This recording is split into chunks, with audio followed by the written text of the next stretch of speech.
Aí o que eu pude perceber? Eu falei, que legal, existe um debate e pra mim, pelo que eu leio, pelo que eu vejo, a maneira mais eficiente de aprendizado é o debate. Então, por exemplo, eu tenho uma visão de mundo talvez diferente da sua, mas isso não nos faz inimigos. De jeito nenhum. Isso não nos faz opostos, isso nos completa.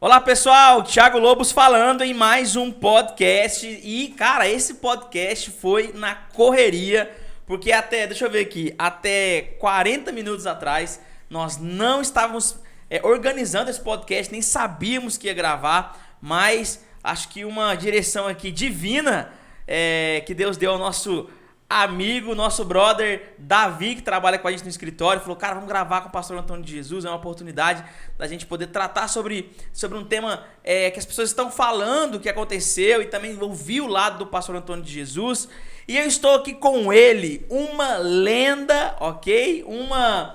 Simplesmente um ícone da Assembleia de Deus, não só do estado de Goiás, mas de todo o Brasil. Ele tem uma biografia simplesmente extraordinária. Eu tive dificuldade de colocar a biografia dele em papel, porque se eu fosse realmente colocar todos os seus méritos e aquilo que ele já foi, conquistou e contribuiu para o evangelho, ok, no Brasil, eu não conseguiria nem usar todo o meu caderno aqui, gastaria a tinta da minha caneta, porque eu estou aqui presencialmente na frente do pastor Antônio de Jesus. Oi! Fico muito honrado, muito feliz de ter o senhor aqui com a gente, pastor Antônio de Jesus. Obrigado, irmão Thiago Lobos, pela primeira vez por estar aqui presente através deste programa de áudio ao vivo, de improviso, que pode, por certo, dirimir alguma dúvida e acrescentar a personalidade espiritual de alguém. Meu Deus, mas como fala bonito, como esse pastor, isso aí, isso sim. Pastor Antônio de Jesus, que honra ter o senhor aqui. Eu que sou um menino, sou um menino de Assembleia de Deus, eu tenho aí, sei lá, às vezes 15 anos de Assembleia de Deus, e o senhor tá aqui no meu escritório, eu me sinto muito honrado. Talvez para você que está nos ouvindo, você pense, Thiago, mas precisa disso tudo? Cara, o pastor Antônio de Jesus, ele acrescentou e ele tem uma biografia simplesmente que a gente vai ouvir um pouco mais nesse podcast. Mas o fato do pastor Antônio de Jesus estar aqui não é apenas porque ele é meu amigo, porque só por isso ele já estaria aqui. É um pastor, você foi pastor da Yasmin, né? Foi lá em Itaguaru durante 12 anos e 2 meses que por lá passei. Fui pastor dela, fui pastor também dos seus avós, Antônio e Eliana. Olha, os avós da Yasmin foram ovelhas do pastor Antônio de Jesus. Amém. Então, graças toda vez que o pastor Antônio de Jesus, a gente sempre se encontra na escola, que eu levo o Theo, a gente se encontra lá, ele fala, olha aí, Thiago, tal. Então, ele foi pastor da Yasmin, viu ela crescer e tal. O senhor que apresentou ela na igreja, será? Quem sabe pode ter sido, né? Crianças, Durante né, vários que apresentei lá, né? né? E vários também. Então, quem sabe ela foi uma das privilegiados em meus braços. Que apresentou isso aí. Então, o pastor Antônio de Jesus foi pastor por muitos anos em Itaguaru. Então, o pastor Antônio de Jesus está aqui porque ele está vivendo no meio de um furacão para as pessoas, mas para ele normal, para ele muito sereno, continua fazendo seus evangelismos, continua fazendo tudo isso, porque agora recentemente na Almadego aconteceu o caso do cantor Alessandro Vilas Boas, estavam cantando e aí o pastor Antônio de Jesus chega até ele, fala sobre a questão da tatuagem e tal, e esse vídeo viralizou de uma maneira assim muito intensa, né, pastor Antônio? Tava olhando aqui, já tem mais de 1 milhão de views em algumas páginas, alguns Instagrams e tal. No WhatsApp, a repercussão desse vídeo foi muito grande, certo? E aí, cara, na hora que eu vi isso, eu falei, todo mundo tá meio que tomando as dores de um lado. E, na minha visão, as pessoas elas têm esse direito, tá tudo certo, a democracia, é a internet. E a ordem é unidade na variedade. Isso, como é que é, pastor? A ordem é unidade na variedade. Olha aí, então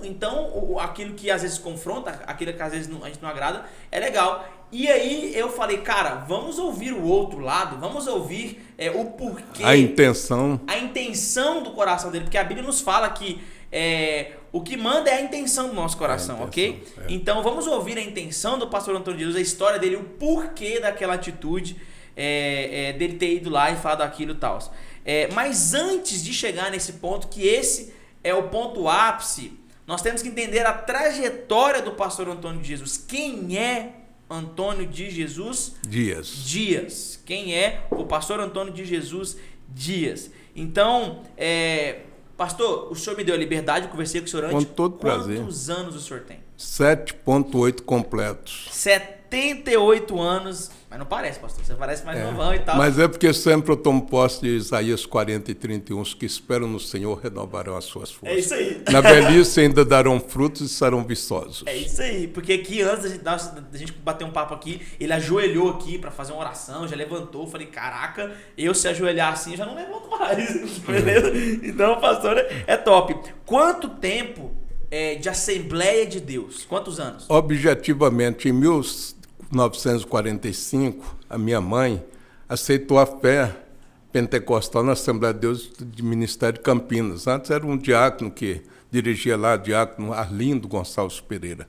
E naquele tempo minha mãe, por intermédio de um pernambucano que convivia na nossa fazenda denominada São Domingos, aqui entre Goiânia e Goianira, que antigamente era São Geraldo, ela ouviu de um pernambucano que esse meu irmão Antonito Jesus Dias, abaixo de mim, aproximadamente 2 anos, havia estado desenganado da medicina, principalmente a napolina, terra onde nasci. E por isso, esse pernambucano viu meu irmão, assim, chegando no final da sua existência, aparentemente, com poucos meses de idade. Ele disse para minha mãe, Dona Aurelina, se a senhora aceitar Jesus como Salvador, Ele é poderoso para perdoar os seus pecados, salvar a sua alma para a eternidade e curar essa criança. Ela creu e aceitou. E a partir daí, meu irmão, que hoje é pastor, Antonito Jesus Dias, ficou curado completamente. Aleluia. Eu permaneci nesse caminho, seguindo os trilhos da minha mãe desde os 3 anos de idade. Com isso, eu nasci em 42, janeiro de 42, em 45 eu já estava aproximando aí dos meus 4 anos. Ou seja, 75 anos de Assembleia de Deus de Campinas. Para você Conheço que um está pouco nos ouvindo da e história. às vezes não sabe, Assembleia de Deus Campo de Campinas é Madureira, ok? Aqui de Goiânia, no setor de Campinas, que é um setor de Goiânia, que inclusive é um setor mais velho que a cidade de Goiânia. Exatamente. Engraçado, né? Ela, quando ela nasceu, sempre falava Campinas, bairro de Goiânia. Era sempre notificado assim. Nesse tempo eu estava na rua Rio Verde, esquina com a Avenida Paraná. Olha a em memória, Campinas, né? Que legal. E a posterior nós fomos para a Avenida Mato Grosso, onde era o Bar Independência, depois fomos para um outro local na Mato Grosso, onde era um lava-jato também, que hoje é um lava-jato, mas naquele tempo foi a Assembleia de Deus provisória, ali na Avenida Pouso Alto, esquina com Mato Grosso. E depois dali nós partimos para Senador Jaime, 715, adquirindo o primeiro terreno, onde é a nossa sede hoje. Então essa foi uma parte da história que eu conheci e vivi. Ou seja, 78 anos de idade, 75 anos de Assembleia de Deus e quantos anos de pastoreio? Mais de 50 anos. 50 anos. Dirigindo igrejas. Gente, não é 50 anos de uma carteirinha de pastor. Comecei. É 50 anos dirigindo igreja. Mais objetivamente, comecei em 1968, dirigindo a Assembleia, congregação pequenina, iniciando a Assembleia de Deus de Goianira. Depois eu vim para Vila Aurora, por volta de 69, 70, 71. Dirigi a Vila Aurora, onde Gente, eu não sei o que eu comi ontem. Ele tá me falando de 30, 40 anos. Que memória legal. Graças a Deus. Meu Deus. Então, assim, 50 anos de pastor. E o senhor... E a sua profissão? O senhor é formado? Inicialmente, toda a conquista, quando eu vi que havia ginásio em Goiânia, eu me preparei pelo ginásio estadual de Campinas. Me comportei ali fazendo o seriado do ginásio, né? E dali parti para um segundo grau e parti para a faculdade. E me veio à memória primeiro fazer o curso de Direito. Aí eu me inscrevi no vestibular em Uberlândia, passei no vestibular, fiz um pouco de Direito, mas estava longe, era curso vago. Aí eu pensava muito também em ser psicólogo um dia. Aí abriu aqui em 1973, na UCG, o curso de Psicologia. Em 74, eu me inscrevi e passei no vestibular. Dentre os 180, eu passei em 31º lugar. Gente, eu quero... Sem preparo de vestibular. E isso em 73, então você, da primeira turma de Sou Psicologia da de segunda Goiás, turma. A primeira, na verdade, foi 73-2. E eu sou 74-1. Ou seja, você, o senhor... Um semestre. É formar... Bacharel em Bacharel em Psicologia. Psicologia da segunda turma do Estado de Goiás. Da segunda turma. Abriu, entrei. Então, o senhor é um dos primeiros psicólogos de Goiás. Primeiro. Eu utilizei da minha psicologia, com exceção do tempo que eu fui professor, por circunstâncias, quando estava presidindo a Assembleia de Deus lá em Porangatu, na década de 80. Então, faltava um psicólogo para lecionar lá na FECELP, Faculdade de Ciências e Letras de Porangatu. E eu tive que, por circunstâncias, ocupar a cadeira, né? Lecionando Psicologia do Desenvolvimento da Personalidade.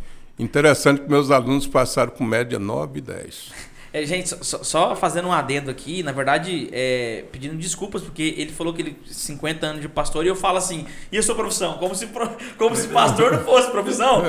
Caraca, mano, desculpa aí por essa gafa, mas é porque, como eu tava lendo aqui, que ele foi um dos primeiros psicólogos de Goiás, eu tentei fazer a pergunta e foi mais rápido do que meu raciocínio, mas pastor é sim profissão, e tipo, é uma profissão muito, na verdade, exigente, é uma das profissões mais exigentes que existem aí, porque você precisa ficar, enfim, eu não vou tentar consertar porque já foi ruim, beleza. E na época, trabalhando de táxi, sendo atuante na igreja, ainda passava até com nota 10 na faculdade. E falhava alguma aula também para não falhar culto. Pastor, e os meus programas táxi, de rádio. Meu Deus. E dirigindo programa de rádio. Quanto tempo de rádio? Desde 49 anos, comecei em 1970.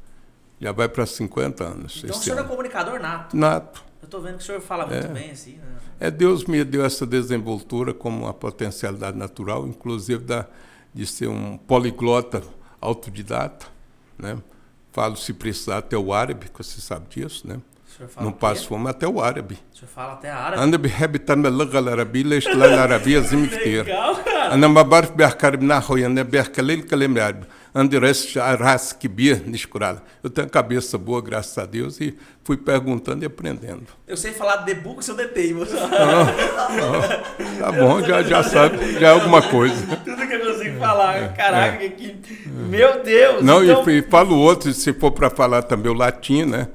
Como Paulo, no final do seu ministério, memento homo cuia pubis est et impubere reverteres. Lembra-te, homem, que és pó e um dia em pó te tornarás. A gente tem que lembrar isso. Eu né? lembro. Electum non via dactura de alterum. Quando se elege uma via, não se percorre outra. E o apóstolo Paulo, no final do seu ministério, disse assim: bonum certamen certabi, cursum consumabi, fidem servabi. In relo curepos est mi corona justiça, non solo temi, sed atis quid lingunte adventu ejus. Combati o bom combate, acabei a carreira, mas guardei a fé. Agora só me resta a coroa da justiça, a qual o Senhor, o justo juiz, me dará naquele dia, não somente a mim, mas a tantos quantos amarem o seu advento. Meu Deus, olha, que é isso, cara, que é isso? Aí, tentando, eu tô tentando aqui de maneira bem sintética, para você entender a biografia do pastor Antônio Jesus. E onde que entrou a vida de política nisso? Quando que foi que você sentiu que deveria? Quando, principalmente, eu vi um pensamento de Rui Barbosa que disse assim: quando o homem que se julga de bem abandona o seu posto na política, um oportunista poderá ocupá-lo. E nesta hora eu me inspirei a candidatar-me, a deixar meu nome ser julgado pela opinião pública, alcançando assim uma suplência. No primeiro tentativa minha, ainda na ditadura de 78, não fui de primeira mão deputado estadual, mas fui a subchefe do gabinete civil da governadoria, né? Na época, Ari Valadão, que era da ditadura, nomeado, e a posteriori fui diretor técnico da Fundação Estadual do Bem-Estar do Menor, convivendo com os menores, que já estava dentro da minha formação e da minha inspiração também. Cuidei dos menores dentro da FEBEM, ligado à FUNABEM, conhecendo desde Goiás até o Tocantins, que era uma só representatividade. E isso aí também me ajudou muito. E aí o senhor foi deputado federal? Fui federal constituinte, eleito com cerca de 50 mil votos em 1986. Em 1986, o senhor foi deputado federal constituinte, ou seja, que participou ativamente da Constituição brasileira que nós temos hoje. Perfeito. E para o engrandecimento e reforço do meu pensamento cristão, tive 32 emendas aprovadas. O senhor teve 32 emendas na Constituição na Constituição, porque eu fui assíduo e constante, considerado pela imprensa nacional como um dos 10 incansáveis da Constituinte. Olha, 32 emendas, e entre essas, o que o senhor acrescentou na Constituição, que é a nossa Bíblia hoje da política? A primeira iniciativa minha foi de buscar a Deus e ter a direção para implantar a Bíblia, né, regimentalmente na Assembleia Nacional Constituinte. Quando estava elaborando-se o regimento, eu encaminhei uma emenda propondo. Alguém disse assim, um jurista muito expert dentro da Assembleia Nacional Constituinte, disse assim: Constituinte, aqui não cabe mais símbolos no plenário, porque essa casa tem uma história de 164 anos, somente com a presença da bandeira da Constituição e do crucifixo.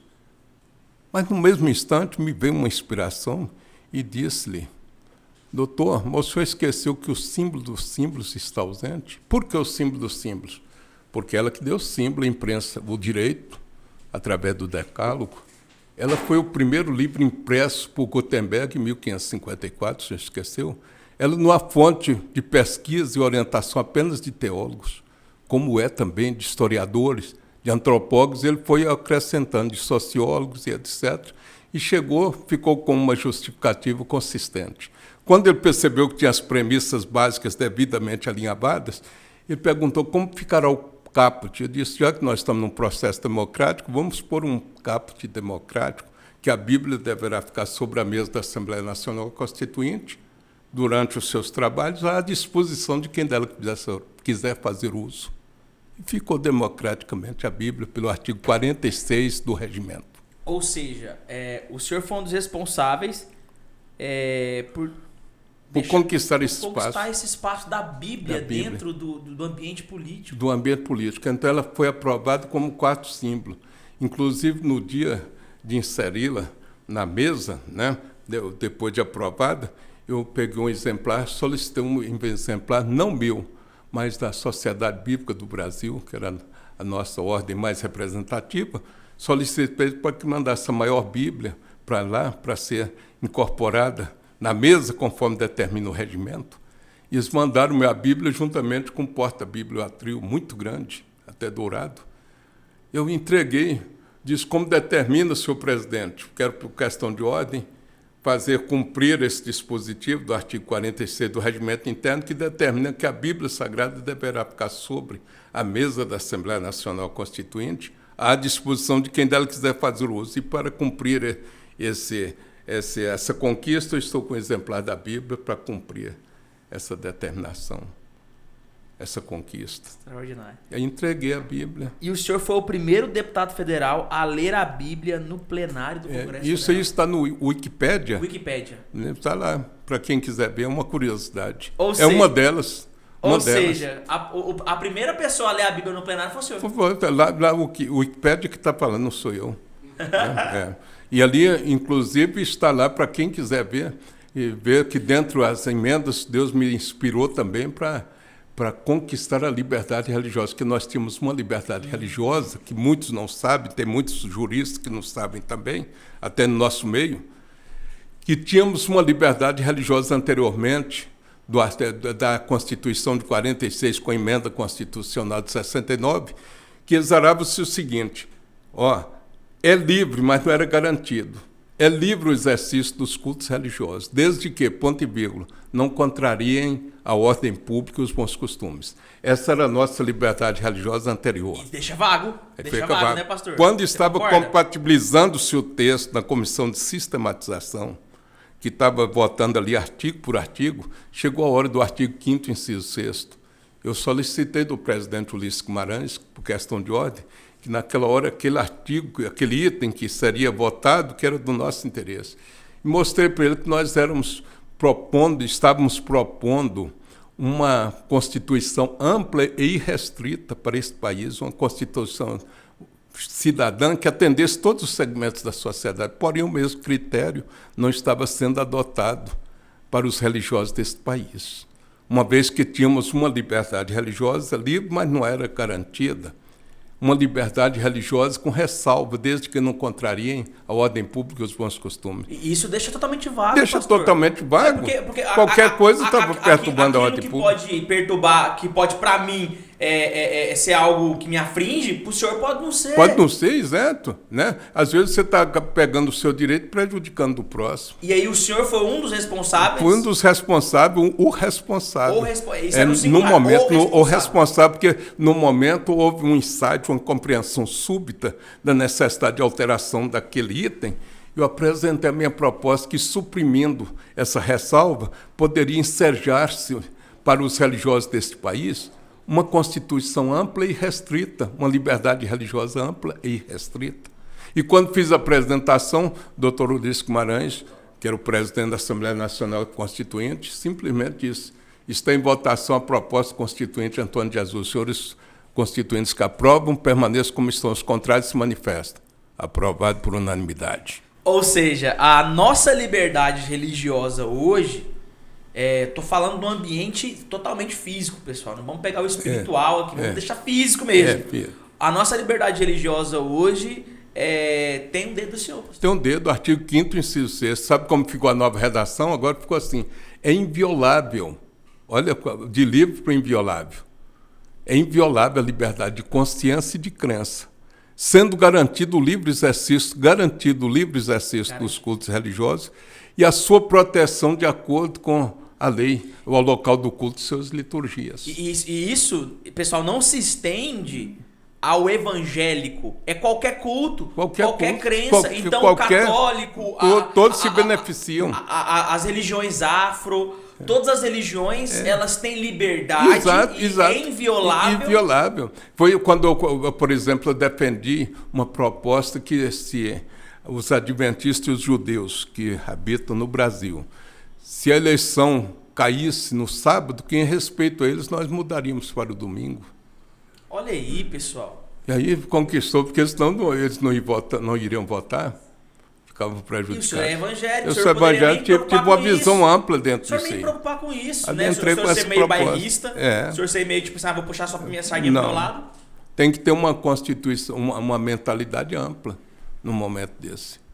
Na amplitude é que se discute essas conquistas. Então não precisava ser apaixonado só por um querer seu ou defender um direito seu, mas defender da maioria. Olha, pessoal, nesses 20 e poucos minutos aqui que a gente está nesse bate-papo, eu já estou encantado com o pastor. Olha aqui, outra coisa. Por exemplo, a proteção de Deus. Nós conseguimos defendê-la desde o preâmbulo da Constituição. Como assim, pastor? A Constituição ficou com o seguinte preâmbulo: nós, representantes do povo brasileiro, reunidos em Assembleia Nacional Constituinte, para instituir um Estado democrático destinado a garantir as liberdades individuais e coletivas, a liberdade, a justiça, a igualdade, a segurança, como valores supremos de uma sociedade pluralista, fraterna, sem preconceito, fundada na harmonia social e comprometida na ordem interna e internacional com a solução pacífica das controvérsias, promulgamos sob a proteção de Deus a Constituição da República Federativa do Brasil. Essa proteção Deus custou. Eu quero pedir um escritório. Eu vou bater palma aqui, porque é isso aqui, meu Deus. Pastor Antônio de Jesus, que fantástico. E aí, agora, a sua influência e a sua contribuição política, não só para os evangélicos, mas para qualquer religião, é simplesmente assim, cara, se você não sabia dessas informações, cara, agora você está tendo acesso a elas e tal, e aí, como que é a questão, o seu pastoreio, esse congresso que nós... E eu trouxe você até aqui, pessoal, em todo esse raciocínio, em quase meia hora de podcast, para que você possa entender agora no assunto que nós vamos entrar, ok? Primeiro, eu precisava que você ouvisse a história do pastor Antônio de Jesus. Quem ele é, qual a sua contribuição ministerial, política, de vida para os evangélicos, e não só para eles, mas como a gente viu aqui, para todos as crenças e religiões do nosso país. Onde que entra o MADEGO, que é o congresso? O que é o MADEGO? É a União das Mocidades da Assembleia de Deus Madureira do Estado de Goiás. O MADEGO, que é o congresso que você estava vendo, que você que está aí nos ouvindo, que você assistiu, aquele trecho, aquele recorte de vídeo com o pastor Antônio de Jesus, ali interrompendo o Alessandro Vilas Boas para que ele possa... ele estava cantando naquele momento. Mas vamos entender qual é a relação do pastor Antônio de Jesus, certo? Com a UMADEGO, com esse congresso que hoje está no seu 58º ano. Ou seja, tem 58 anos que esse congresso acontece. E quem foi um dos fundadores dele? Antes, porém, é bom que se reflita que anteriormente, nós, os evangélicos da Assembleia de Deus, parece que estávamos assim desencontrados uns dos outros. Parece que cada um queria fazer o seu mini congresso, a sua mini confraternização isoladamente. Eu tive um pensamento cosmopolizado dentro dessa área, uma amplitude maior, juntamente com os outros, e achamos que deveríamos convergir esse congresso para alinhavar todos os segmentos da sociedade da Assembleia de Deus do Estado de Goiás, começando com as lideranças. E foi de bom alvitre que alcançou a todos, e todos se convenceram de criarmos um congresso que reunisse a mocidade, não isoladamente, num campo, numa congregação, numa regional, mas que reunisse uma mocidade, na sua maioria, representativa. Em vez de fazer pequenos congressos, mini congressos, junta tudo e faz um congresso representativo das mocidades. Então foi esse o pensamento, e conseguimos alinhavar esse pensamento na maioria, porque, né, na multidão dos conselheiros aparece segurança e também a sabedoria. E nós implantamos este congresso com esse pensamento. O primeiro foi realizado há 58 anos em Anápolis, onde eu lá estava, né, com o pastor Manuel Batista, a irmã Domingas, missionária Domingas, o irmão Olivério, estava a irmã Cleusa Maria dos Santos, aqui do nosso estado de saudosa memória, e outros estávamos ali. Né? E foi esse primeiro momento em que ali na Rua Tiradentes, 615, nós formamos o primeiro congresso.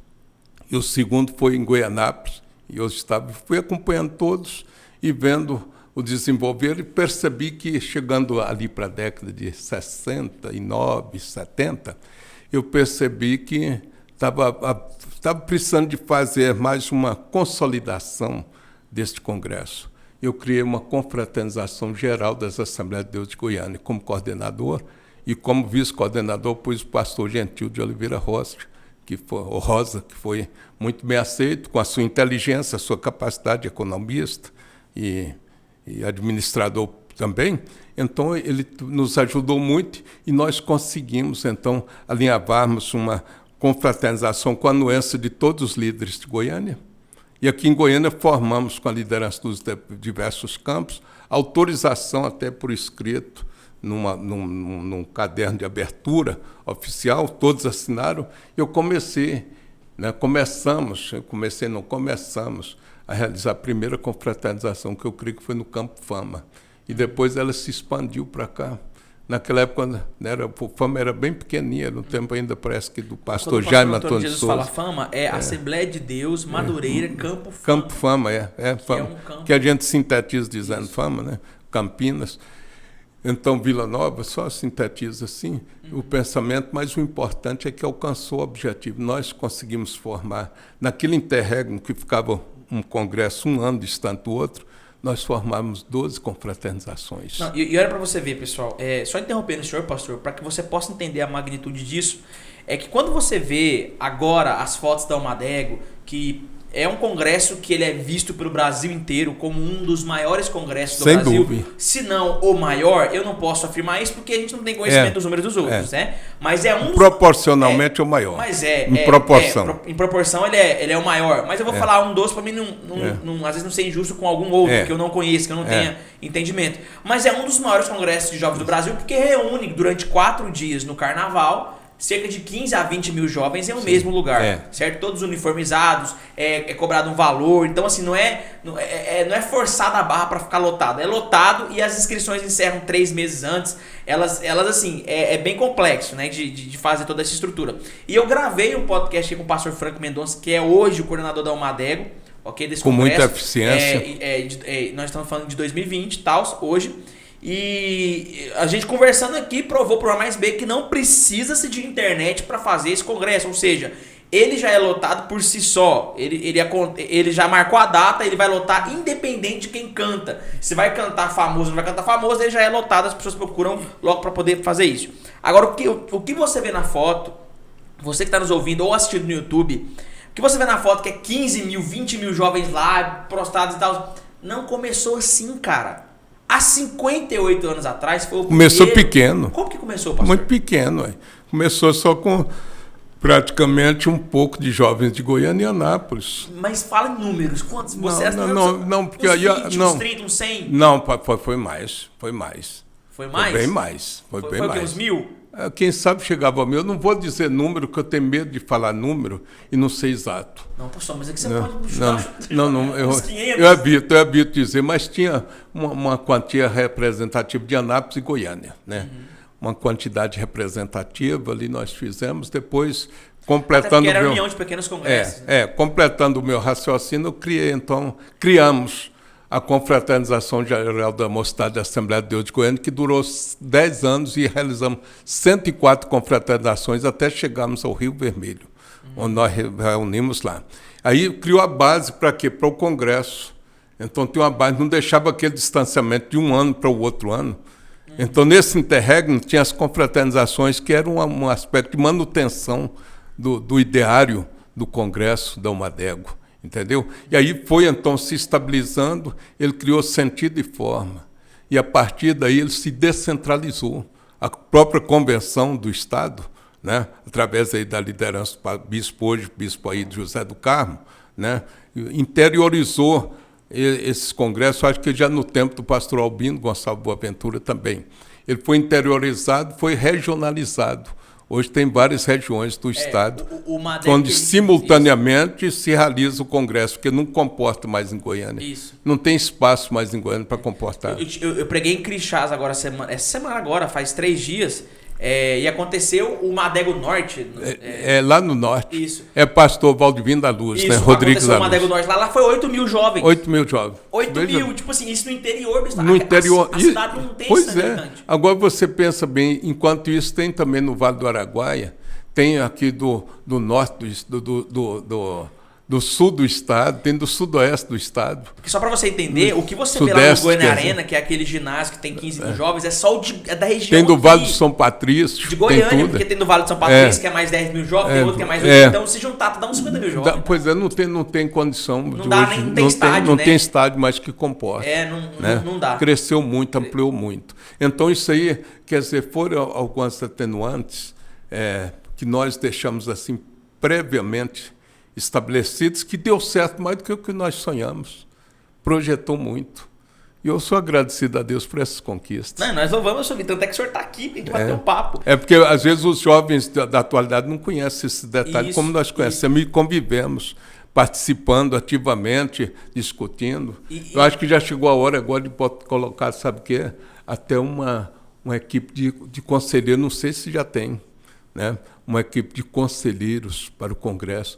Tem aí, por exemplo, um conselho representativo que ajude a mocidade de pessoas amadurecidas, experientes, para aconselhar como que deve prosseguir as conquistas congresso. Porque talvez isso seja útil. A gente em 35 minutos aqui de podcast, você que está nos assistindo no YouTube ou que está ouvindo em alguma plataforma de streaming, 35 minutos eu mostrando para vocês essa entrevista, você vendo a trajetória do pastor Antônio Jesus até para esse evento que ele aconteceu.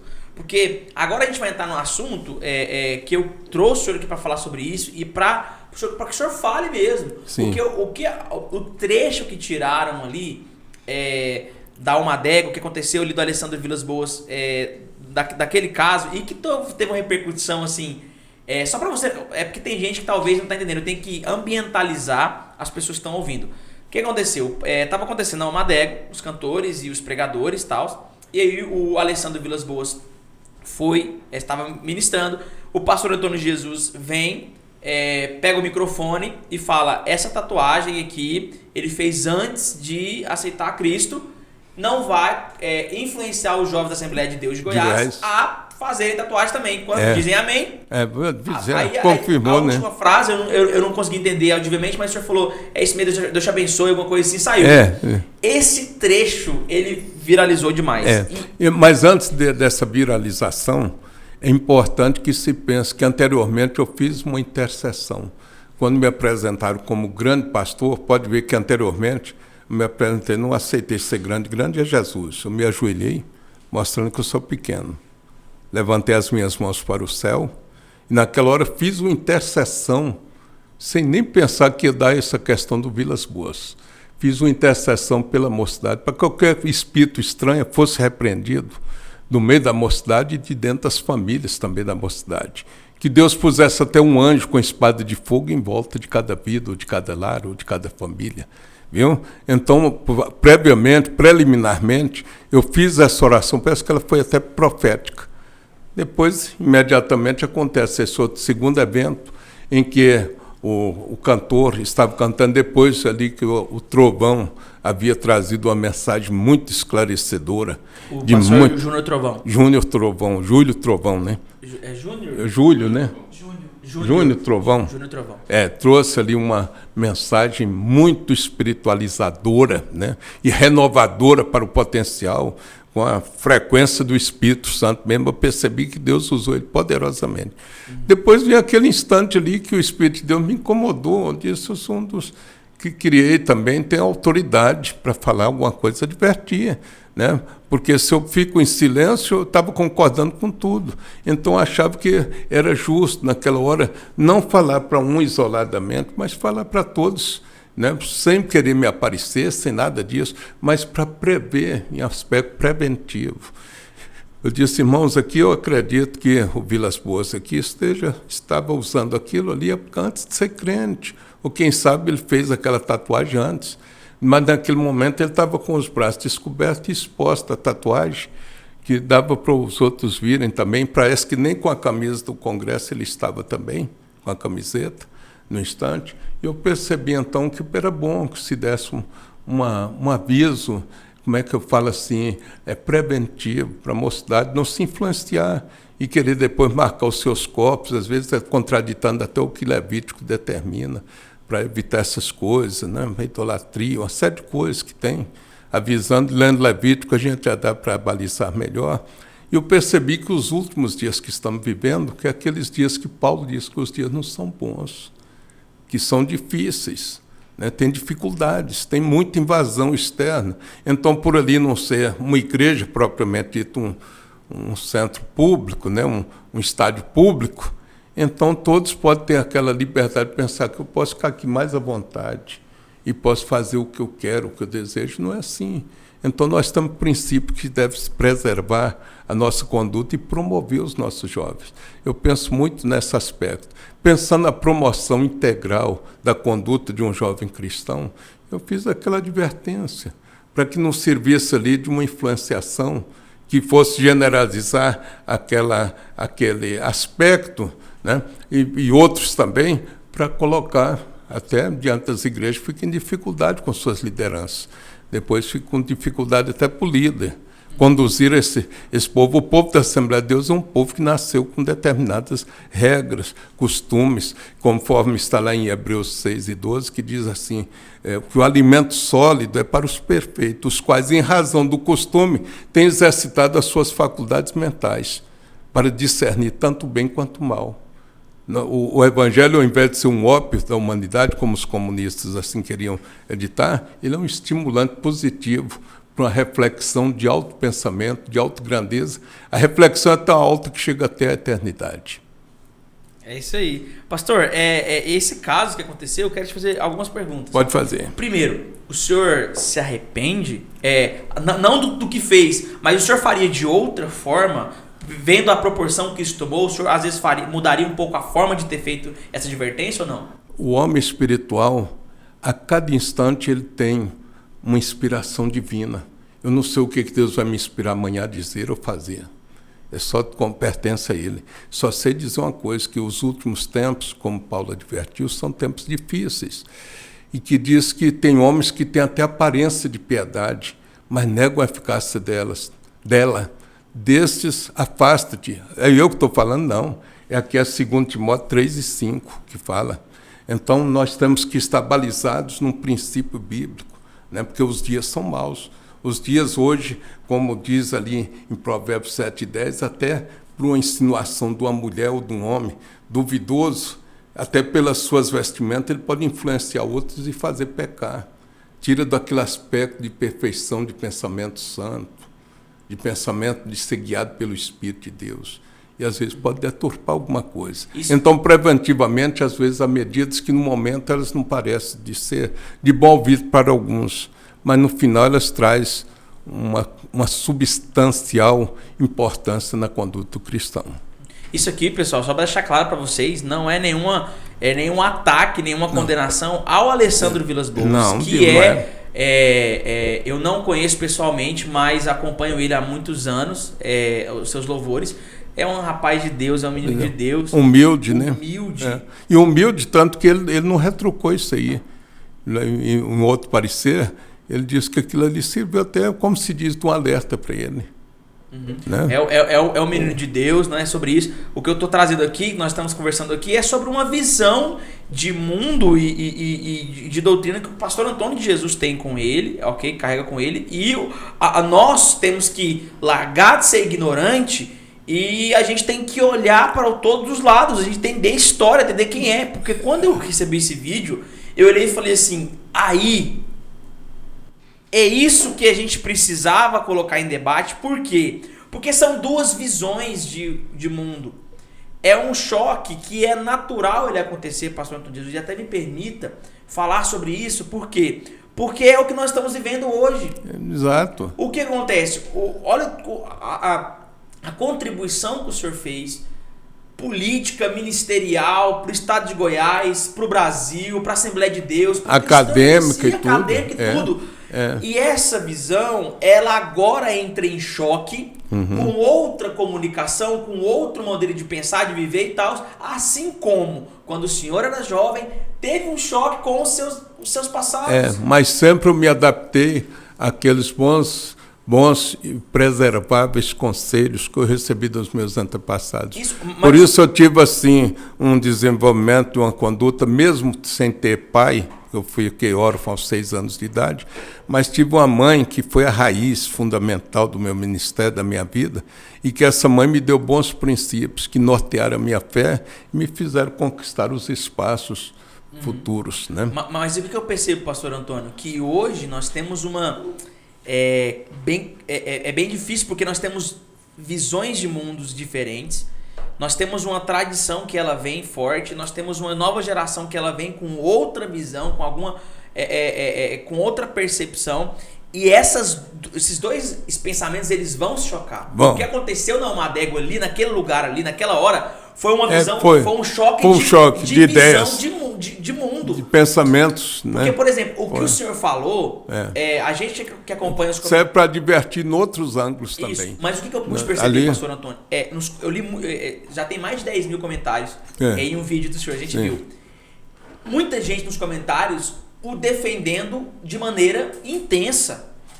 Eu tenho misericórdia de Deus. Eu tenho centenas de alunos e o vídeo foi para um grupo de WhatsApp, o grupo dos meus alunos, e lá a maioria da galera falando assim: Thiago, eu concordo, é isso mesmo, é o que ele falou. Eles falavam desse jeito, os jovens, né?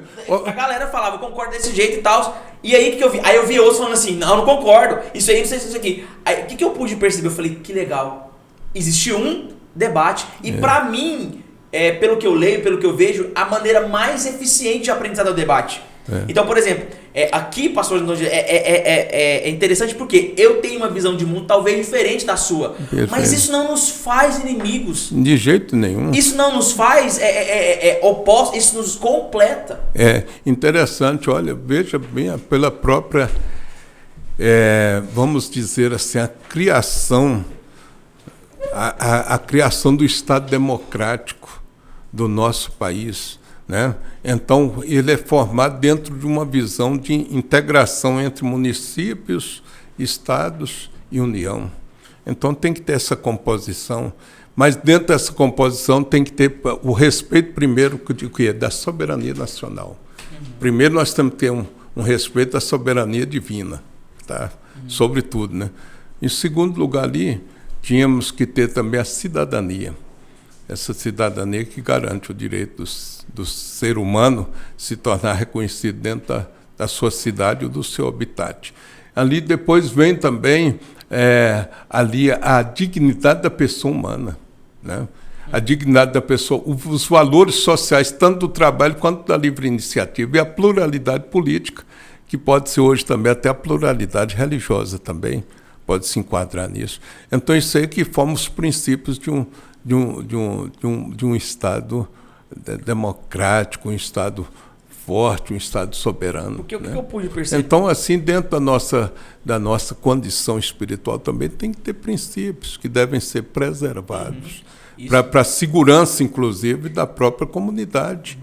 Porque senão a nossa igreja ficaria sem segurança, sem definição o que é certo e o que é errado. Senão ia misturar o certo com o errado, igual mistura café com leite e joga para dentro do corpo. Tem que ter. Aqui no podcast eu tenho uma característica, não só como... porque eu sou formado em jornalismo pelo UFG, Universidade Federal de Goiás, e eu poderia aqui só intermediar, às vezes, um ponto de vista para trazer e tal. Mas aqui no podcast, às vezes, eu dou as minhas opiniões para a gente poder trazer um contraponto.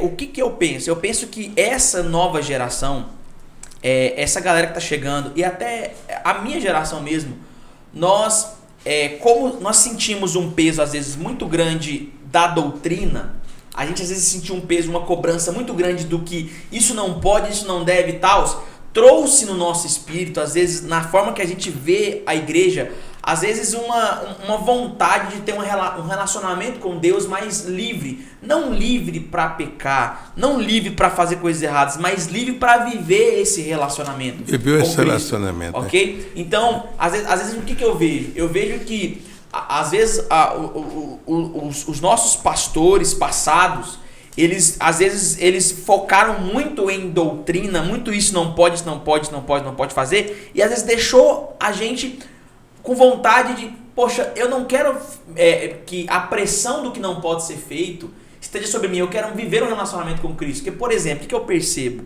A igreja, até, sei lá, uns 30, 40 anos atrás, não podia, às vezes, mulher usar calça. Aí hoje ela já usa porque é como você colocar um band-aid para poder tampar uma reserva, entendeu? Não tem como, enchente, não tem como. Então, algum tempo atrás não podia tocar bateria na igreja, hoje já pode. Então, o que eu vejo, assim, e até trazendo um contraponto, que tem algumas coisas, pastor, que ela vai acontecer. Que vai não adianta, às vezes, às vezes a gente bater de frente com isso, porque é uma questão natural da coisa. E hoje, Tiago, está muito evoluído, porque no tempo que eu nasci não tinha a televisão. Eu nasci antes da televisão. O advento da televisão foi a partir da década de 50. E teve uma época que era errado, a televisão não era? Na igreja não era? Mas não tinha, então tinha que saber como comportar diante da televisão. Tinha limites orientativos, quem tivesse televisão, né, saber como utilizar, porque ela pode ser uma ferramenta que usa para cortar, para matar ou para sarar, né? Então a gente tem que saber utilizar para o lado positivo da coisa. E aí não tinha, por exemplo, o advento da internet. Isso aí foi moderno, isso aí conflitou muito, principalmente a partir do novo século. Então o relacionamento mudou muito. Mudou, a gente tem que ter um evangelho que ele tenha umas bases que possam ser aplicáveis no passado, no presente e no futuro. Olha aqui como que Paulo, como que já no tempo do rei Davi, ele compôs o Salmo 78, né? Que ele foi até escrito para o mesquil de Asaf, né? Dizendo assim: escutai a minha lei, povo meu, inclinar os vossos ouvidos às palavras da minha boca. Abrirei a minha boca numa parábola, proporei enigmas da antiguidade, os quais temos ouvido e sabido, e nossos pais nos têm contado. Não os encobriremos aos seus filhos, mostrando à geração futura os louvores do Senhor, assim como a sua força e as maravilhas que fez.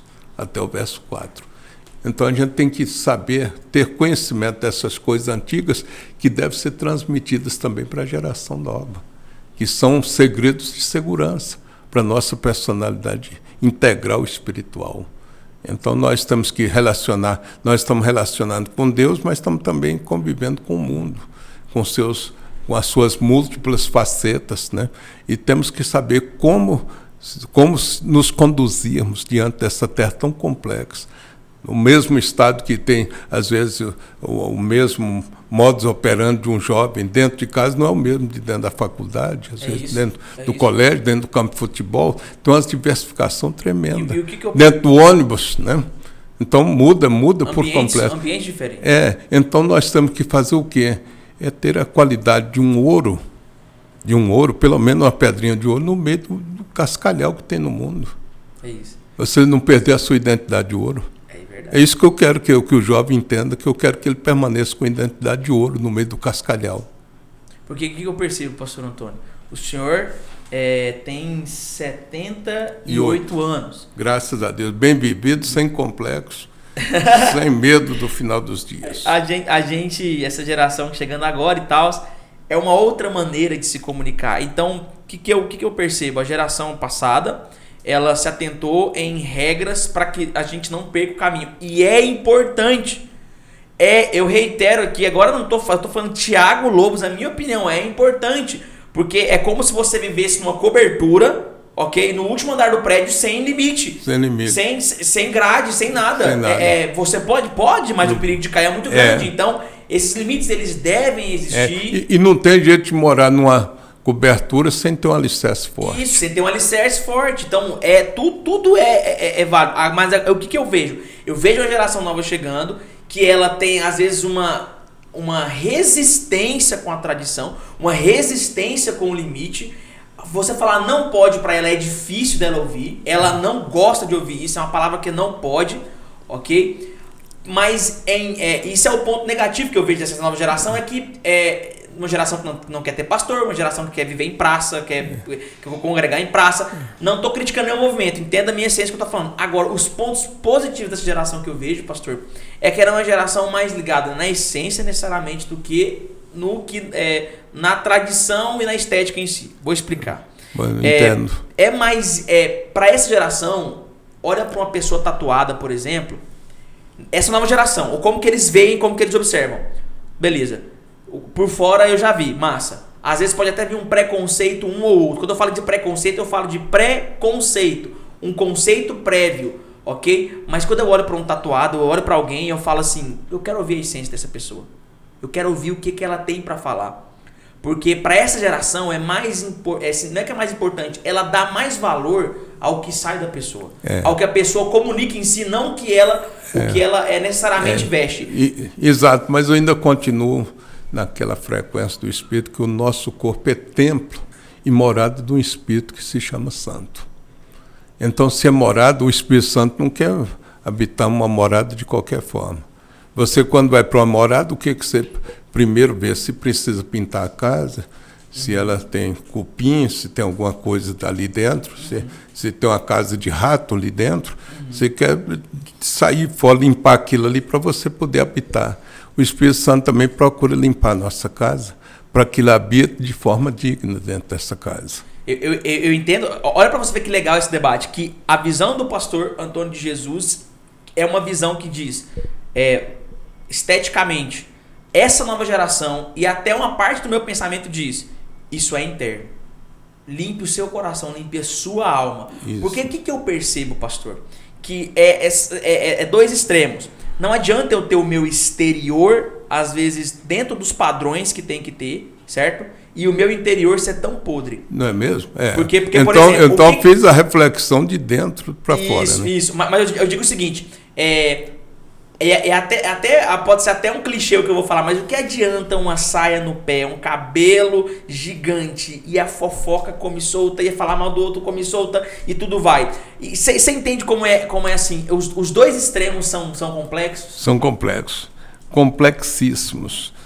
Então, você falando até de exterior, eu estava aqui observando o capítulo 10 de Aos Provérbios, verso 7, diz: a memória do justo é abençoada, mas o nome dos ímpios apodrecerá.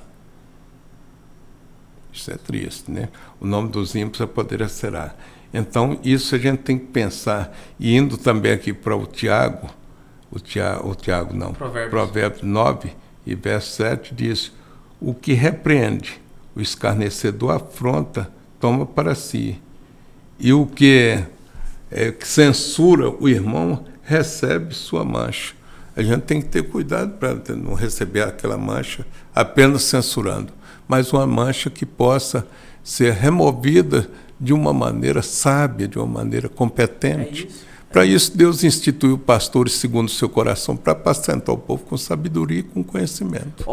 Olha que interessante nós estamos tendo aqui. Um debate de duas gerações, de duas maneiras de pensar, e todas essas duas, o pastor Antônio de Jesus, 35 minutos, a gente ficou encantado com a sua biografia, e você entendendo o porquê da opinião dele, o porquê, não da opinião, da posição dele. E só para a gente trazer, meio que para encerrar esse assunto, eu fazendo uma análise, pastor, tava eu e a Yasmin, a gente fazendo uma análise, e a Yasmin, uma defensora sua muito forte. Acredito. Defensora sua muito forte. Inclusive, a página que postou o vídeo do senhor, ela é um veículo de comunicação, ela vai postar. Ela postou. Vai. Eu liguei para um dos donos dessa página, uma página muito influente no Brasil. É aquela dos assembleianos? Não. Porque tem uma página também. É uma diferentona, assim. Eles postaram lá, eu liguei e falei, mano, um amigo meu, eu falei, mano, entende, ele existe, é um pastor, ele tem 78 anos, ele teve uma contribuição extraordinária para os evangélicos. Então eu expliquei o contexto, ele, eu entendi. Porque quem assiste aquilo lá já pensa assim, é um tirano, uma pessoa... Conservador. Conservador tradicional. Tipo assim, como é que fala? A palavra é religioso. É uma pessoa que não respeita, não sei o quê. Por que levou o Alessandro Vilas Boas para o Congresso, sendo que é de assembleia, não sei o que. Aí, quando vai ouvir esse podcast, eles vão entender o contexto disso. E o que eu achei interessante demais nessa situação? Eu até estava falando para os meninos aqui, todo mundo ganhou com isso. Todos ganharam. Todo mundo ganhou com isso, porque o Alessandro Vilas Boas, todo mundo que gosta dele, tomou o partido dele e valorizou certamente o nome dele. Exatamente. As pessoas que são mais conservadoras olhou para o senhor e aplaudiu. Eu tenho alunos meus que falam, eu tenho que dar um abraço nesse pastor. Glória a Deus. Porque o que ele falou representou o que eu queria. Então os conservadores te aplaudiram, os mais liberais meio que te odiaram, sei lá, essa palavra. Mas é interessante que tudo que a gente faz com amor, irmão Tiago, com amor Deus vela, né? Olha, porque o próprio Paulo disse assim, o fim do mandamento é este, a caridade de um coração puro, de uma boa consciência e de uma fé sem hipocrisia. E esse podcast, o objetivo dele é isso, é dar a plataforma para o pastor Antônio de Jesus falar, e você entender os porquês daquilo. Porque não é um vídeo de 1 minuto, pessoal. Não é um vídeo de 30 segundos que você viu lá. É toda uma trajetória para que chegue até esse momento que ele fala. E aquilo que a gente faz por amor e com sã consciência, Deus aprova. Eu não fiz aquilo ali para denigrir ninguém, pensando em diminuir ninguém. Nem tem precisão para me aparecer, porque eu apareço de outras formas, né? Sou um homem que sou chamado, às vezes, dentro do Conselho da Ordem dos Advogados do Brasil, Conselho Constitucional, né, para falar sobre Constituição, diante de sábios, entendidos. Permaneço ali, às vezes, horas. Tenho, na Assembleia Legislativa do Estado de Goiás, está editando um livro do trabalho dos constituintes goianos. Tudo isso vai ser publicado. Quer dizer, a gente tem uma polivalência, sou um professor universitário. Não, eu convivi com muitas experiências. Senhor Antônio Jesus, eu vou falar algo para o senhor, talvez o senhor não saiba, porque às vezes o senhor não deu manejo de internet muito assim. Todos nós que te conhecemos, te defendemos. Eu acredito. E os irmãos do Campo de Campinas da nossa igreja, eu vi lá o pastor Biramar escreveu um texto gigantesco, te defendendo com unhas e dentes. Eu vi outros pastores lá, a gente aqui, a Yasmin, eu vou falar, falei, amor, calma, não, porque ninguém sabe da história dele, porque a gente sabe disso. O que aconteceu ali foi muito bom, por quê? Porque foi um choque de gerações e que abriu um debate. Abriu um debate porque, eu reitero, a geração passada é uma geração da materialização, uma geração que, quem que é rico? Quem tem um carro top. Quem que é importante? Quem se veste bem. Quem que é isso? Quem tem, às vezes, isso e aquilo. Por quê? Porque a geração passada, não é que eles valorizavam isso. Para eles, o materializar, aquilo que é físico, para eles comunicava. Essa geração, a gente tem internet. A gente desmaterializou. Então, por exemplo, eu conheço pessoas, principalmente de marketing digital e tal, que eles são milionários e eles andam de Uber. Que eles são, às vezes, pessoas mega importantes e andam. A moda é camiseta lisa, que custa R$20, calça, chinelo, e que é isso. Então, essa geração agora é uma geração desmaterializada que não precisa de estética para poder mostrar quem é. Então, quando a geração passada olha e fala tatuagem é um sinal de algo, para essa geração fala assim, não, é só o corpo dele, porque o que me interessa não é o que ele mostra, é o que ele fala, é o que sai dele. Exato, então é um choque. Exato, mas tem uma coisa também, o que está no coração reflete o corpo, entendo. Corpo. O que está dentro a gente reflete. Então a boca fala do que o coração está cheio. Então tudo isso alguma coisa pode emergir de dentro de nós. Por isso que a gente tem que ensinar a curar o interior da pessoa. Isso. Com a palavra de Deus, para que ela fique saudável nas suas expressões, nas suas colocações e na sua conduta. Porque da mesma forma que a tatuagem, ela pode ser, às vezes, um grito de que está dentro, a obesidade também é. A pessoa às vezes pode estar gorda, ou ela pode ser desleixada com o cabelo, ela pode um monte de coisa, porque é um reflexo do que está dentro. Então, só para completar, essa geração ela se comunica de outra forma, ela vive de outra forma, e eu acho mais do que às vezes confrontar ela, é tentar entender e tentar canalizar essa energia dela para levar para outros rumos. Então, eu tô muito feliz porque eu tive aqui durante 1 hora o privilégio, Deus me deu uma honra de poder trazer aqui e pessoalmente falar com o pastor Antônio de Jesus, que é um ícone. O sábio Salomão disse no Provérbios 1:33, aquele que me der ouvidos habitará seguramente e estará descansado do temor do mal. E aos Provérbios 12:25 diz assim, a palavra dita a seu tempo é semelhante a maçãs de ouro em salvos de prata. Uma riqueza extraordinária. Então, bem-aventurado é aquele, como diz Isaías 54, e verso 4, que diz, o Senhor Deus me deu uma língua erudita, para que eu saiba dizer a seu tempo a boa palavra a quem? Ao que está cansado, oprimido, abatido com as lutas da vida. Esse é o pastor Antônio de Jesus. Esse é o pastor... Cara, obrigado, Deus, eu agradeço. Davi, vem cá, Davi. Você tem que aparecer aqui nesse podcast, Davi. Você tem que aparecer aqui. Aparece nessa câmera aqui, Davi. Vem cá, acho que você é grande. Deus iluminou o Davi agora. Nós estávamos trabalhando aqui no hard para ele poder chamar. Falou, Thiago, chama o pastor Antônio de Jesus, vamos gravar um podcast com ele. E me enriqueceu muito. Eu me sinto honrado porque eu tenho registrado, ok? Que o pastor Antônio Jesus esteve aqui e ele falou com a gente, ele bateu um papo, tomou um cafezinho, o cara não gosta de café. É suco de caju e pão de queijo. Então... obrigado. E o que me deu muita graça também para viver esses 49 anos de rádio, contribuindo, levando minhas crianças, desde a Vânia, o Eliezer de Jesus, pequenos ainda, para despertar o mundo infantil da época, para ter interesse em participação dos meios de comunicações. E sei que o que eu falei durante esses 48 anos, salvando vidas, reconciliando famílias, alegrando corações, proporcionando um crescimento espiritual em muitos que me ouviam e ouvem até hoje, isso tudo alegra o meu coração. Isso me deixa ficar feliz. E quero dizer aqui, encerrando o seu programa, Tiago, tem um certo poeta brasileiro, ele disse assim, é até bom, o que é belo e sempre novo é ver-se o filho do povo saber lutar e subir. E no panteão da história, de braços dados à glória, conquistar o porvir. Então, esse podcast cumpre uma função. O Pastor Antônio de Jesus não é um vídeo de 59 segundos.